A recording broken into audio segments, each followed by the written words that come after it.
খালি টাকা পয়সা থাকলেই হয় না, সাজানোর জন্য মনটাই আসে। আমার পার্লারের প্রত্যেকটা কোণা আমি নিজের হাতে সাজাইছি। পার্লারের ভেতরে রয়েছে একটা বেকার দরজা, যেটা দিয়ে কোনো কাজই হয় না, দেখতেও খারাপ লাগে। তাই ভাবলাম আজকে এটারই মেরামতি করা যায়। চয়েস ফাউন্ডেশনতে 3-4 মাস আগে আমারে দিছিল একটা ব্যানার, সেটাই আজকে টানামু। দরজাটার সামনে এতদিন একটা র‍্যাক রাখা ছিল, যেটা আমি এখন বাইর করে দিছি। আমার মতো কারা কারা আসাও কত, যারা ভূতে খুব ভয় পায় কিন্তু ভূতের গল্প শুনতে পছন্দ করে। আমি যখন কে একা কাজ করি তখনই এই পডকাস্ট চালাই বসি।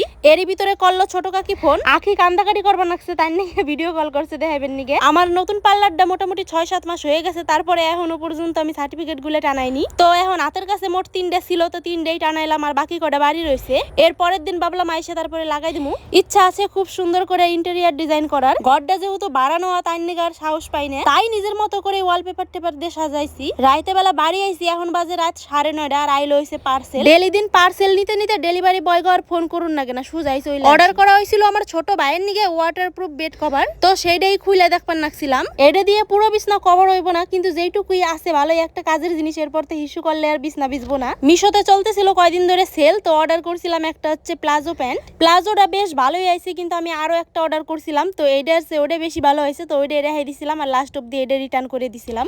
আগে যখন দোকানে যাইতাম না, তখন বাড়ি থাকলে পরে এই টুকটাক এগুলো গঠরি গুছাইতাম, আর এখন মাই টুকটাক করে। অনলাইনতে অর্ডার করছিলাম একটা রাধা কৃষ্ণের ফটো, এই টাইপেরই একটা দোকানে লাগাইছি। ওইটাও বারবার করে জোরে জোরে পড়ে যায়, বারবার করে লাগান লাগে। আর আমার তো টিনের ঘর, আরও থাকে না, যত ভালো করে আডা দিয়ে লাগাই নাকি বারবার করে জোরে পড়ে যায়। এখন বাইজে গেছে প্রায় রাত 11টা। শুরু করছি সবকিছু গুছাই না, জানি না এখন কত রাত লাগবো কমপ্লিট করতে করতে।